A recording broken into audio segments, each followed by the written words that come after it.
हमारे सेशन को आगे बढ़ाने के लिए मैं हमारे नेक्स्ट स्पीकर को मंच पर बुलाना चाहूँगी, श्री आशुतोष वखरे सर, जो कि एक सेक्टर एक्सपर्ट है, DEA AJNIFM, ministry of finance, government of India. इन्हें भी फायनान्स में अच्छा खासा, मराठीत म्हणतो ना, खास दांडगा अनुभव आहे. तर आम्ही पुढचं मार्गदर्शन यांच्याकडनं ऐकूया. मी मंचावर आमंत्रित करते Shri Ashutosh Wakhare sir. Thank you madam. नमस्कार.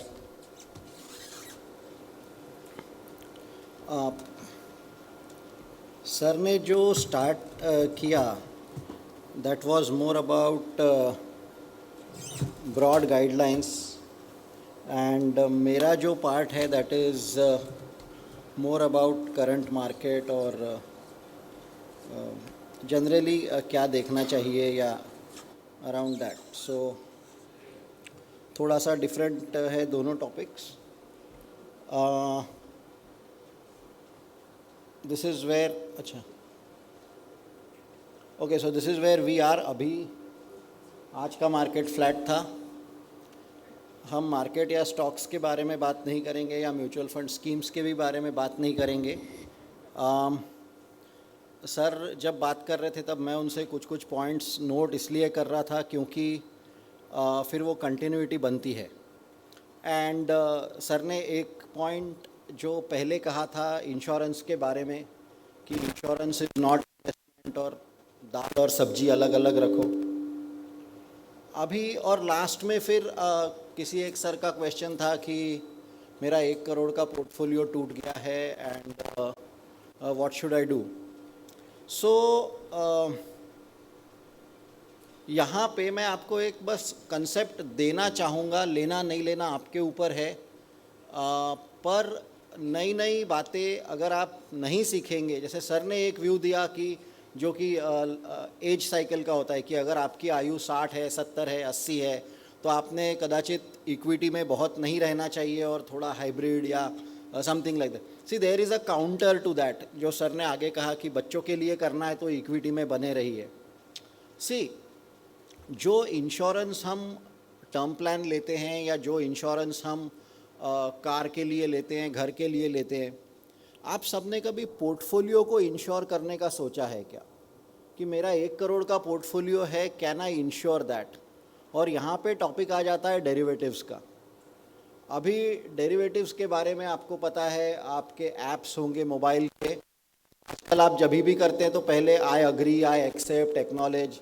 100 में से 90 लोगों को नुकसान होता है. जो बचे 10 लोग हैं उनमें से भी 5 लोगों को ब्रेक इवन होता है और केवल 5 लोग हैं जो सब फ़ायदा ले लेते हैं वगैरह, ये सब जो बात हैं.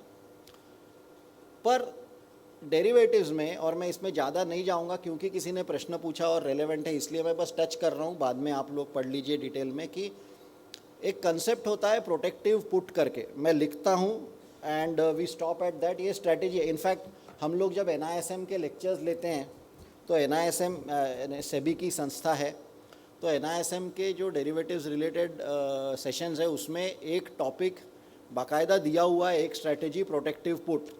और प्रोटेक्टिव पुट का मतलब ही ये है कि आप पुट ऑप्शन लो अपने आप को हेज करने के लिए, और आप यही चाहो कि मेरा पुट का प्रीमियम जो है वो वेस्ट हो. जैसा सर ने कहा कि मेरे 12,000 रुपये वेस्ट हो.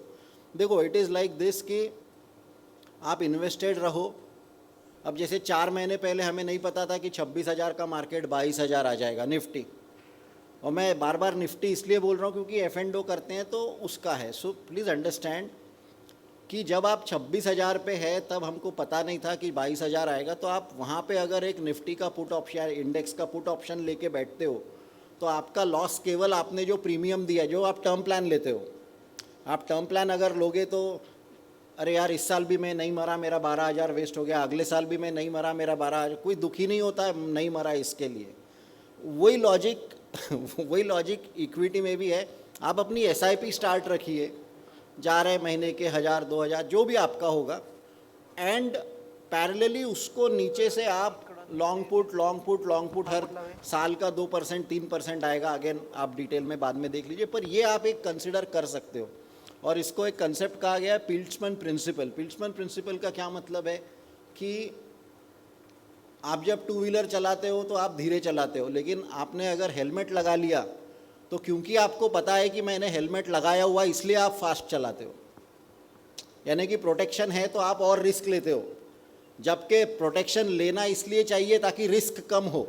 आप समझ रहे हैं, ये काउंटर इंट्यूटिव हो जाता है। सो इन द सेम वे अगर आप बोलते हो कि मार्केट गिरा तो भी मुझे लॉन्ग पुट पैसा देगा, मार्केट नहीं गिरा तो मेरा पोर्टफोलियो ऊपर जाएगा, आप दोनों केस में यू आर इनडिफरेंट।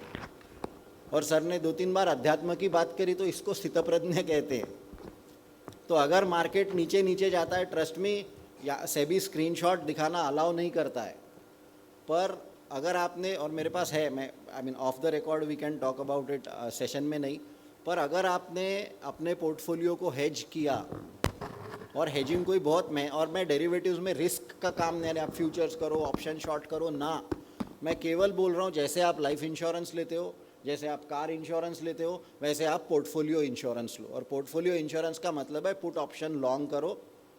यहाँ पे आपकी एसआईपी चल रही है, मार्केट ऊपर जाता है तो पुट ऑप्शन का प्रीमियम वेस्ट हो गया, लेकिन मार्केट ऊपर जा रहा है, आपका पोर्टफोलियो ऊपर जा रहा है।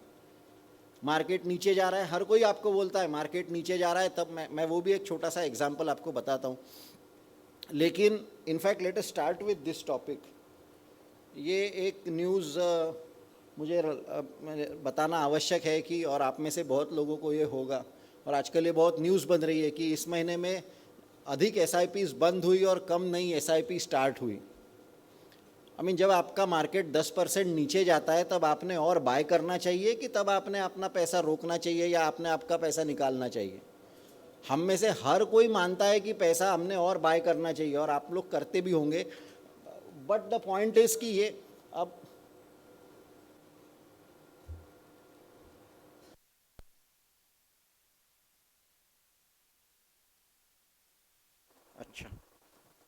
अच्छा, मेरा आवाज़ नहीं आ रहा था क्या?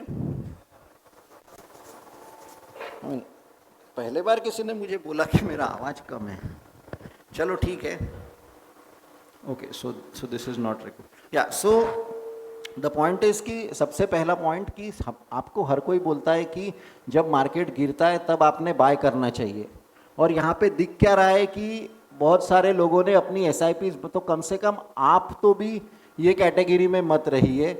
ये टाइम एसआईपी रोकने का नहीं है, बिकॉज एवरेजिंग और वो सब कंसेप्ट है। अभी मैं ये दोनों बातें जो अभी मैंने, यानी एक एसआईपी कंटिन्यू करना और दूसरा जो मैंने इंश्योरेंस की बात करी, we will just do a small example. मैं जस्ट आपको एक एग्जाम्पल बता रहा हूँ and then we will go ahead. देखिए, दो लोग हैं, ए और बी, दो लोग हैं, ठीक है, दोनों के 100-100 रुपए के पोर्टफोलियोज हैं, और लेट अस से मार्केट भी 100 पे है।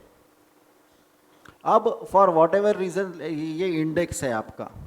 अब लेट अस से फॉर एग्जांपल इंडेक्स आपका 20% से गिर जाता है, इंडेक्स आपका 80 पे हो गया। अज्यूम करिए कि दोनों के पोर्टफोलियोज भी 80-80 पे हो गए।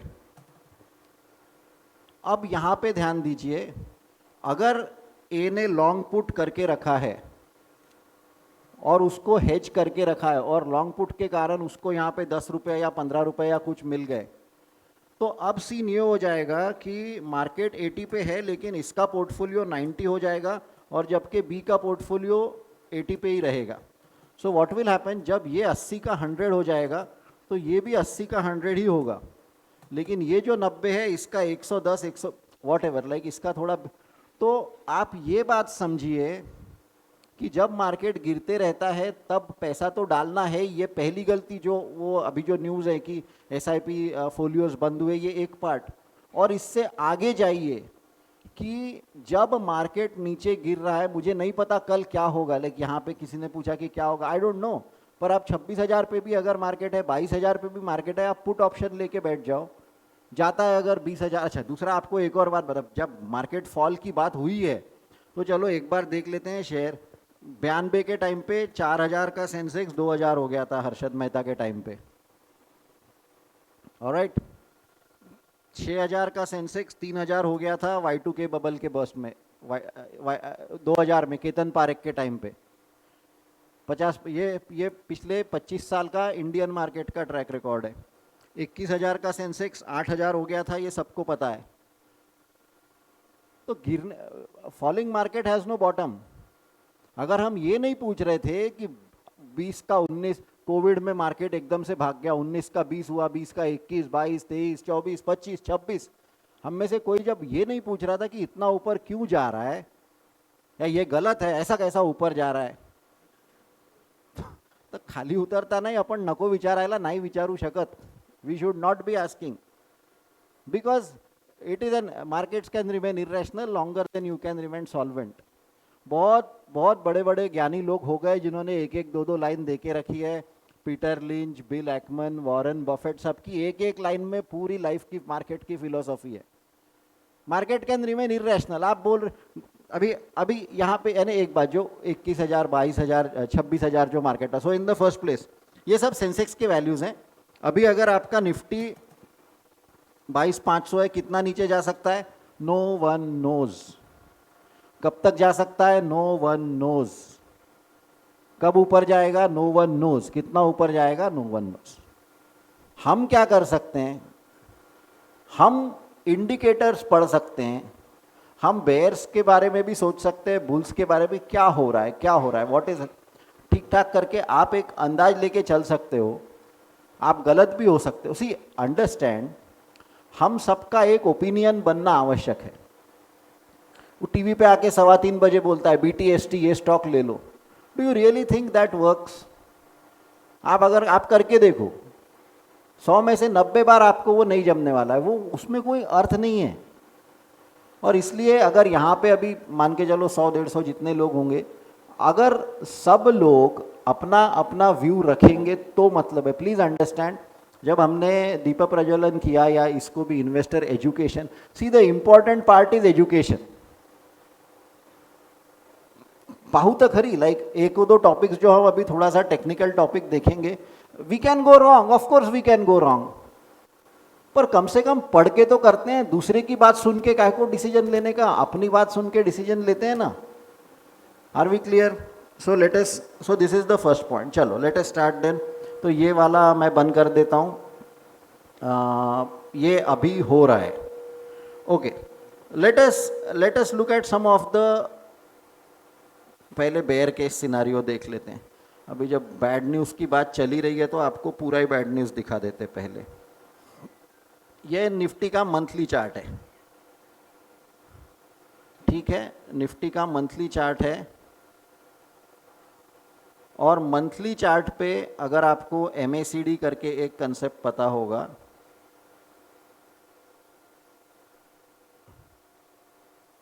MACD अगर निफ्टी का आप देखेंगे तो ये निगेटिव है, यानी कि मंथली चार्ट में MACD सेल दिखा रहा है.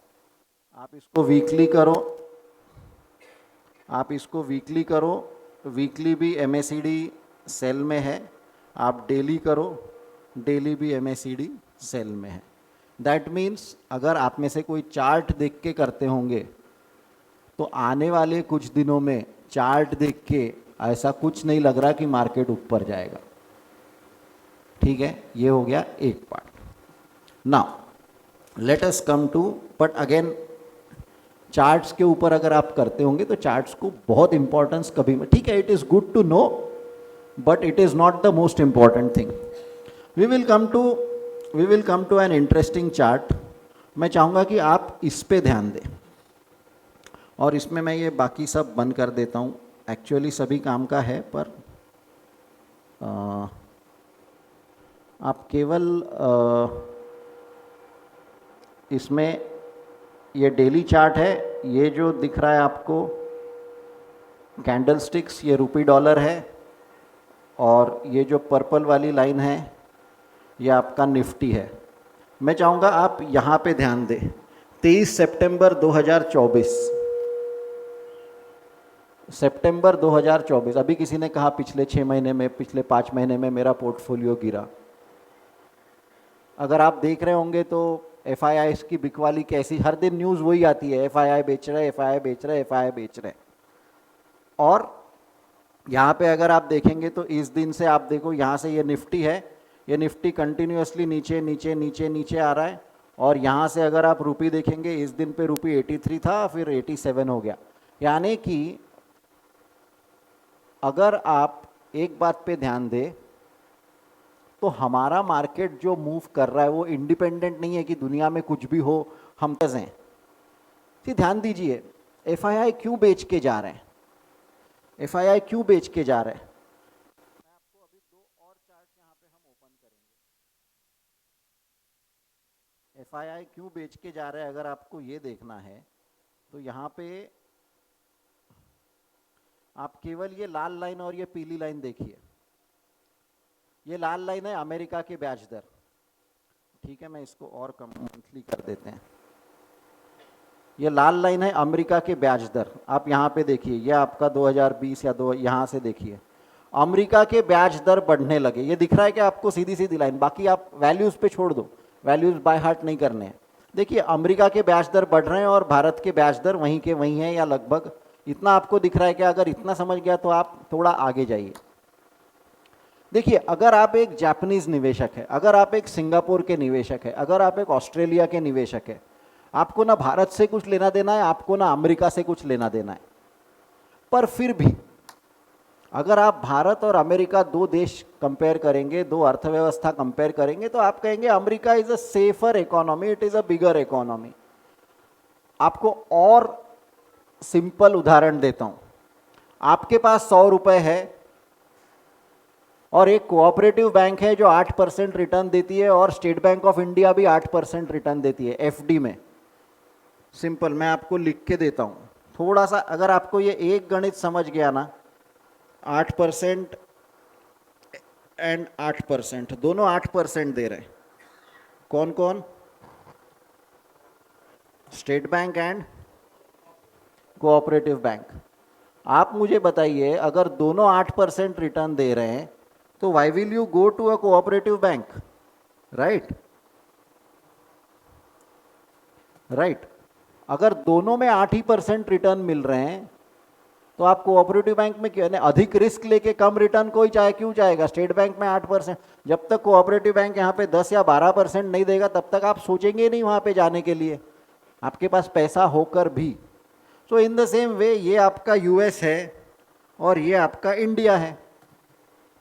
अब अगर कल को यूएस के रेट से अगर यहाँ पे अगर एसबीआई ने 8% का 10% कर दिया तो आपने जो यहाँ पे पैसा लगाया है वो आप यहाँ पे तो डाल लेके जाओगे ना। इट मेक सेंस कि हम में से किस किस को रिस्क चाहिए और किस किस को रिटर्न चाहिए। हम सबको रिटर्न चाहिए और रिस्क किसी को नहीं चाहिए। अगर स्टेट बैंक 14% इंटरेस्ट देगा तो स्टॉक मार्केट धाड़ से गिर जाएगा, क्योंकि कोई जाएगा ही नहीं स्टॉक मार्केट में से। रिस्क फ्री अगर 14% मिल रहा है तो जो कि पहले मिलता था लाइफ इंश्योरेंस में और अभी नहीं मिलता, इसलिए पैसा यहाँ पे आ रहा है। तो एफआईआई ने क्यों बेचा? भारत में कोई प्रॉब्लम है क्या? भारत में कोई प्रॉब्लम नहीं है। वो तो अमेरिका के ब्याज दर बढ़ गए, किधर गया? अमेरिका के ब्याज दर बढ़ गए। यानी कि आपको क्या देखना क्या है? आपको केवल ये नहीं देखना है कि अरे एफआईआई बेच रहे, एफआईआई बेच रहे, चलो हम भी एसआईपी बंद कर दिए लोगों ने, म्यूचुअल फंड रोक दिए। यानी फंडामेंटल रीजन क्या है? अच्छा, कोई बहुत डिफिकल्ट नहीं है, ये हर दिन न्यूज़ में आता है। आप समझिए आप सबके हाथ में हैंडहेल्ड मोबाइल फ़ोन है। अब 3:15 बजे बीटीएसटी वाली न्यूज़ देखनी कि अमेरिका में ब्याज दर क्या है, ये न्यूज़ देखना, ये चॉइस अपने को है कि किसको फॉलो करना है। और जब इतना सब है, एफआईआई बेच रहे, एक बार तो पूछना चाहिए क्यों बेच रहे हैं? वहाँ पे ब्याज दर बढ़ रहा है। आप अपने आप लॉजिकल कोई भी यही सोचेगा कि हाँ यार अगर कम रिस्क में ज़्यादा रिटर्न मिल रहा है तो वहाँ पे पैसा जाएगा, तो इसलिए लोग वहाँ पे जा रहे हैं। भारत में कुछ खराब है क्या? तो ये एक बात मैं पहले आपको क्या बताया मैंने कि ग्लोबल और लोकल। अभी लोकल पे आ जाओ, डोमेस्टिक पे आ जाओ। बजट, अब भी बजट आया, सबको 12-12 लाख रुपए का। अरे टैक्स का बेनिफिट अगर गवर्नमेंट बोल रहा है कि ठीक है और लेट टैक्स दो, उनको पैसा होगा तभी तो वो टैक्स बोलेंगे ना। Look at this, I don't want to bore you, but मैं कुछ डेटा आपको दिखाऊंगा कि जिससे आपको समझ में आ जाएगा कि व्हाट। ये देख लीजिए डेफिसिट के, ये डेफिसिट लिखा हुआ है यहाँ पे। डेफिसिट का क्या मतलब है? आमदनी अठन्नी, खर्चा रुपया, तो जो डिफरेंस है वो डेफिसिट है। वो नंबर्स पे मत जाइए, वो लाइन दिख रही है ना, हर एक लाइन नीचे नीचे नीचे नीचे जा रही है। मुझे आपको यहाँ पे इकोनॉमिक्स और बजट के नंबर्स नहीं सिखाना है, मुझे आपको इतना बताना है कि आप दो बातों पे ध्यान दीजिए। इंडिया में कुछ प्रॉब्लम है क्या? नहीं, सब तो डेफिसिट नीचे नीचे नीचे नीचे आ रहा है। रेवेन्यू डेफिसिट कम हो रहा है, फिर अच्छा 1 साल के लिए कम हो रहा है कि नहीं? पिछले 10 साल का, वो कोविड का छोड़ दो, कोविड के बाद से वापस नीचे नीचे आ रहा है। इंडिया के पब्लिक फाइनेंसेस में प्रॉब्लम नहीं है, दो दो युद्ध चल रहे हैं, उसके बाद भी हमारी महंगाई 4-6% के आसपास है। फॉरेक्स रिजर्व 700 है, अभी 1 ट्रिलियन हो गए रहते अगर, और अभी ये सब नहीं हुआ तो। अमेरिका के ब्याज दर बढ़ रहे हैं, इसलिए यहाँ से पैसा वहाँ पे जा रहा है। आज ने अच्छा, फिर आप पूरे विश्व में देखो कि कहाँ पे ग्रोथ है। एक एरिया बताओ जहाँ पे ग्रोथ है। भारत ही एक देश है। अच्छा, ये अपन नहीं बोल रहे, बाकी के लोग बोल रहे हैं। Oasis in the desert, sea of calm, यानी कि सब जगह पे खराब पिटाई जा रही। अमेरिका में पिटाई, आपके होंगे अगर कोई भाई बंधु तो आप पूछो। यूरोप में पिटाई, अमेरिका में पिटाई, चाइना पे किसी को भरोसा नहीं है। बचा क्या? नाइजीरिया और इंडोनेशिया, उनका साइज उतना नहीं है। बचा क्या? भारत। 100-150 40 करोड़ लोग तो कुंभ में जाके आए, 50 crore. I mean you try to understand कि कितने सारे देश होंगे, वो सब मिला के 50 करोड़ होता है। तो ये एक बात समझो कि देखो, हमने 3 बातों पे बात करी। एक, लोग बाहर क्यों जा रहे हैं? क्योंकि वहां पे कुछ तो भी हुआ। दूसरी बात, हमारे इसमें कुछ प्रॉब्लम है क्या? हमारे इसमें कुछ प्रॉब्लम नहीं। तीसरी बात, इकोनॉमी में क्या चल रहा है? तो इतने सारे लोग, आप में से जो भी कुंभ गए होंगे, आपने रास्ते में और बाय रोड अगर गए होंगे, तो पेंच से ट्रैफिक जाम लग रहा है। पेंच से कहाँ कहाँ से गाड़ी आ रही है? केरल, कर्नाटक, और आप अगर पास पहुँचोगे वहाँ पे, तो वहाँ पे पंजाब, आसाम, पता नहीं, सब जगह से वहाँ पे, यानी इवन एमपी में अगर एक कोई छोटा सा होटल है, वहाँ पे भी भीड़ लगी है लोगों की खाना खाने के लिए। यानी कि ट्रिकल इफेक्ट हो रहा है, पैसा अल्टीमेटली वहाँ पे जा रहा है पैसा। सो आपको कोई बहुत डिटेल या बहुत डिफिकल्ट चीज़ें देखनी नहीं पड़ती है। तो ठीक है, ठीक ठाक, सब ठीक ठाक चल रहा है। कहीं वेनेजुएला का इन्फ्लेशन देख लो, अर्जेंटीना का इन्फ्लेशन देख लो, श्रीलंका का देख लो, हमारा इतना तो बुरा नहीं है। 3%, 4%, 5% जो भी ऊपर। सो आप अगर ये जो नॉइज होता है हर दिन टीवी पे, कुछ तो भी आता है, कुछ तो भी आता है, इससे एक स्टेप अगर आप पीछे हट के देखेंगे, we are in the best possible country at the best possible time. 5 trillion, 10 पता नहीं कितना, 30 ट्रिलियन होंगे, अमृतकाल, ये सब वो सब, और क्या चाहिए? Why should there be a doubt in the first place? एक तो यहाँ पे आप सब लोग हैं, यानी मैं अज्यूम कर रहा हूँ आपकी सबकी एसआईपी चल रही है। अगर मार्केट गिरा है तो लमसम डालने का टाइम है ये अगले 10 साल के लिए। I mean this is the time. कौन से स्कीम में डालना है? किसी ने तो भी एनपीएस के बारे में पूछा था कि NPS is an index fund. जो एक्टिव फंड्स हैं वो, अगर आप बोलोगे मुझे आत्मनिर्भर थीम चाहिए, है उसके ऊपर स्कीम है। आप बोलोगे मुझे ग्रीन और क्लीन एनर्जी चाहिए, होगी, नहीं तो आ जाएगी स्कीम। पर आप बोलोगे मैं पूरा का पूरा पैसा डिफेंस ही स्टॉक्स में डालूंगा, तो फिर तो पिटाई होने वाली है। ठीक, डाइवर्सिफिकेशन भी नहीं समझता है तो इंडेक्स फंड करो। अच्छा, उसमें लोगों को ये डाइवर्सिफिकेशन का पता नहीं क्या है। देखो, म्यूचुअल फंड वैसा ही डाइवर्सिफाइड रहता है। लोग स्कीम लेके आते हैं, मेरे पास पूर्ण किराना ओढ़ी, मैंने अरे म्यूचुअल फंड को मत डाइवर्स, 15 स्कीम नहीं चाहिए आपको, 20 स्कीम नहीं चाहिए आपको, नहीं एनएफओ आया था 5,000 डाल दिया। अरे what is this? So you can not, ये थोड़ी थोड़ी छोटी छोटी, देखो we are in a good time.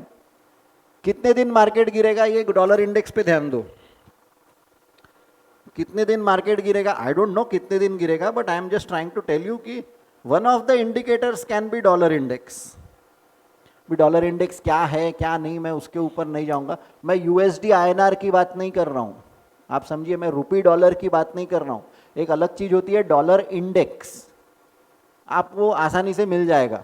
अगर डॉलर इंडेक्स, जनरली स्पीकिंग आपको एक ये पता रहना चाहिए कि डॉलर इंडेक्स अगर ऊपर जाता है 100, 102, 103, आपको पता है सितंबर से अब तक जहां से आपका 26,000 का निफ्टी 22,000 जो आ गया, 22,500, आपका डॉलर इंडेक्स 100 का 108 या 109 कुछ हो, 108 या 109 कुछ हो गया था।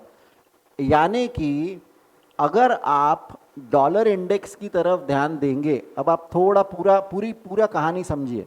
हत्तीचा फक्त पाय नका पकडू किंवा हत्तीची फक्त सोंड नका पकडू, थोड़ा दे, अच्छा डॉलर इंडेक्स ऊपर जा रहा है क्या, इसका मतलब क्या है, डॉलर स्ट्रांग हो रहा है, क्यों हो रहा है, क्या हो रहा है, आज का ये टॉपिक है ना मेरा। आप सवाल पूछेंगे तो मैं उत्तर दूंगा बाद में, पर अभी मुझे आपको वो सब नहीं। पर जब डॉलर ऊपर जा रहा है तो इसका मतलब किसी भी चीज का, आपके पास जो शेयर है वो शेयर का भाव ऊपर क्यों जाता है, जब लोग उसके पीछे पैसा डालते हैं तभी। आपकी अगर जमीन होगी वर्धा रोड पे कहीं पे, उसका भाव ऊपर क्यों जाता है, क्योंकि सबको वो चाहिए। सो जब किसी चीज के पीछे पैसा जाएगा उसका भाव ऊपर जाएगा। Same is the case with dollar. जब डॉलर ऊपर जा रहा है इसका मतलब है हर एक इसमें से पिटाई चल रही है, केवल भारत का शेयर बाजार नहीं, हर शेयर बाजार में पिटाई क्यों चल रही है, बिकॉज डॉलर इज स्ट्रेंथनिंग। कल को अगर आपको दिखता है कि ये 106, वहां पे आपको दिख रहा है 106 चल रहा है, वो 106 का 105, 104, 103, 100, 99, 98 जाता है, इसका मतलब है डॉलर सस्ता हो रहा है। डॉलर सस्ता हो रहा है इसका मतलब है पूरे दुनिया में डॉलर फैल रहा है, भारत में भी आएगा, शेयर बाजार ऊपर जाएगा। तुम्ही तेव्हा नका इन्वेस्ट करू। सी द पॉइंट इज अभी जब सस्ते में मिल रहा है तब इन्वेस्ट करो। यहां पे थोड़ी सी अगर क्लैरिटी हो गई कि हाँ ठीक है इंडिया में कोई प्रॉब्लम नहीं है, डॉलर इंडेक्स, डॉलर कम हो जाएगा तब करेंगे, अभी एसआईपी है, करते रहो, अक्यूमुलेट करते रहो करते रहो करते रहो। बाद में फिर वो एक महीने में ठक से ऊपर चले जाएगा, फिर आप बोलेगे अरे, फिर फोमो की रॅली होती है, मी नाही घेतलं, अरे 100ला नाही घेतलं, तुम्हाला 120ला घ्यायचं आहे, it doesn't make sense. So therefore closing my topics, और कुछ इसमें से एक दो टॉपिक मैं जस्ट ऐड कर लेता हूँ, फिर क्वेश्चन आंसर लेंगे। देखो already brokerages have started upgrading India's, क्या बोलते हैं उसको, जीडीपी ग्रोथ रेट ऑलरेडी हो गया है। यानी आप इस पे मत रहो कि मार्केट गिर गया 22,000 का और नीचे जा सकता है क्या, निफ्टी जा सकता है। देखो एक मार्केट में बात कहते हैं कि बुल मार्केट में किसी को बैड न्यूज़ नहीं सुननी होती है, बेयर मार्केट में किसी को गुड न्यूज़ नहीं सुननी होती है। अभी अगर लोग बोल रहे हैं कि नहीं हम आपकी इकोनॉमी का ग्रोथ जो हो गया, अच्छा आपको एक और बात जस्ट एक आपको बताता हूँ कि जैसे हमारे यहाँ पे जो जीडीपी ग्रोथ होती है क्वार्टरली जो आती है, अभी हमारे इस Q2 के आंकड़े खराब आए थे। अब Q2 के आंकड़े क्यों अच्छा इतने खराब आ गए कि सब जगह पे न्यूज़, अरे बाप रे इतना खराब आया इंडिया का जीडीपी ग्रोथ, ऐसा वैसा। अरे पावसाड़ा होता, इतनी भयंकर बारिश थी इस बार, बारिश के टाइम पे सब काम रुक जाता है, और उसमें श्राद्ध था। अब इंडिया में ये भी फैक्टर रहता है कि श्राद्ध का महीना चल रहा है, नाही घ्यायचं काही विकत, मग लग्नाचा सीजन येतो, घ्या सगळं विकत, सो इट गेट्स बंच्ड अप। तो एवरेज तो एक्सेल में निकालना आसान है, 2, 4, 6, 8, 10, पर एक्चुअल ऐसा थोड़ी होता है 2, -5, 8, -15, और वो जो हेयर और टॉर्टोइस सर ने बोला। सो देयरफॉर ये थोड़ा शांति, ये जो ढंढ लोग बताते इसमें मत जाओ। आप सिंपल रखो, एसआईपी कंटिन्यू रखो, 2-5 फंड चाहिए आपको, एक इंडेक्स फंड रखो, वो सबसे सेफ रहता है स्मॉल कैप लार्ज कैप इसके लिए, और कोई आपको सेक्टर स्पेसिफिक बहुत ज़्यादा कभी मत रखो, अनलेस आपको बहुत समझता है, आप फार्मा में ही काम करते हो और आपको फार्मा समझता है या समथिंग, तो that's a different story, but that's a case specific. Otherwise एक हाथ लार्ज कैप, एक हाथ मिड कैप, 5-6 फंड्स में एक अच्छा सा टर्म प्लान ले लो, 1 करोड़ 1.5 करोड़ का टाइप्स। गाड़ी का इंश्योरेंस तो लेना ही पड़ता है आपको, हो गया पूरा फाइनेंशियल प्लान हो गया, इससे अधिक कुछ नहीं रहता है financial planning. So this is what it is. Let me just see if मेरे को और कुछ टॉपिक थे क्या। हाँ, सो क्या क्या हो रहा है, 4 reason driving economic growth on upswing, अपने स्टॉक वैल्यूएशंस ऑलरेडी बहुत मार्केट गिर रहा है, तो अगर अभी तक नहीं, आई अज्यूम कि आपकी एसआईपीज होंगी, चलते रहने दो, डोंट बी शेकन। एसआईपी बंद करो या विड्रॉ करो, बिल्कुल। देखो मैं आपको एक बात बताता हूँ, बहुत दिनों में भारत में उस टाइप का मार्केट करेक्शन नहीं आया, प्राइस का नहीं, प्राइस शॉक्स तो ठीक है, पर 2000 से 2003 ये 3 साल थे, अभी तो 3 महीने हुए हैं और आप सवाल पूछ रहे क्या हुआ। मार्केट पेशेंस जब टेस्ट करता है तो 3 साल तक आपको, अच्छा ऐसा नहीं है कि बहुत प्राइस फॉल होगा, पडलं राहील इथेच, 22,000 23,000 22,000 23,000 इथल्या इथे चालू आहे 70,000 75,000 80 सेंसेक्स एंड देन सडनली ठक से एक साल में 40%. और फिर आप बोलोगे नहीं अब नीचे आएगा, ये रैली में मतलब नहीं है, नीचे आएगा, वो चले जाएगा 26-30, तब फिर आप बोलोगे अरे नहीं बाय करना चाहिए, 22 पे नहीं. सो ये प्राइस करेक्शन और टाइम करेक्शन में अच्छा फिर आपको बताता हूँ निगेटिविटी कैसी आती है. मीडिया वाले है ना, अच्छा अभी मीडिया का ही प्रोग्राम है नहीं क्या कुछ मीडिया वाले मागच्या 3 वर्षात FD ने जास्त रिटर्न दिले सेन्सेक्सपेक्षा. मग सगळे लोक सेन्सेक्समधनं पैसे टाकून FD मध्ये टाकतात. It's a wrong comparison. You don't compare Sensex 3 years returns. अगर मार्केट फ्लैट रहा और FD ने 7% रिटर्न दिया तो 7% रिटर्न रहेगा. I mean it's a no brainer. तो ये वो शॉर्ट टर्म के लिए क्या कछुआ, लॉन्ग टर्म के लिए वो सब जो कंसेप्ट्स हैं वो बहुत वैलिड है, वही पकड़ के चलना है. So therefore don't fall for all these things. SIP है, कंटिन्यू रखो, पॉसिबल है और बढ़ाओ, 10 साल के लिए रहो एंड लेट मार्केट डू. और अगर आपको और बड़े पोर्टफोलियोज हैं तो लॉन्ग पुट से हेजिंग का भी सीख लो. Are we clear about this? चलो ये भी टॉपिक ये भी मैं बंद कर देता हूँ. मॉनेटरी पॉलिसी, ब्याज दरें कट रही है. देखो Indian economy growth likely to rebound. ये देखो 25 फरवरी का न्यूज़ है, अब भी का न्यूज़ है, 3 घंटे पहले का न्यूज़ है, पढ़ लेना बाद में आप. पर यानी कि ऑलरेडी बैड न्यूज़ आना गुड न्यूज़ आना स्टार्ट हो गई है इन सम वे और the other. So with that I think I should stop and sir please आ जाइए, let us take question answers. और अगर आपके कुछ क्वेश्चन होंगे मुझे या सर को, मैं ये हर एक टॉपिक और डिटेल में जा सकते हैं पर it will become too technical. अगर आप प्रश्न पूछते हैं तो I will be more than happy to answer. Thank you very much.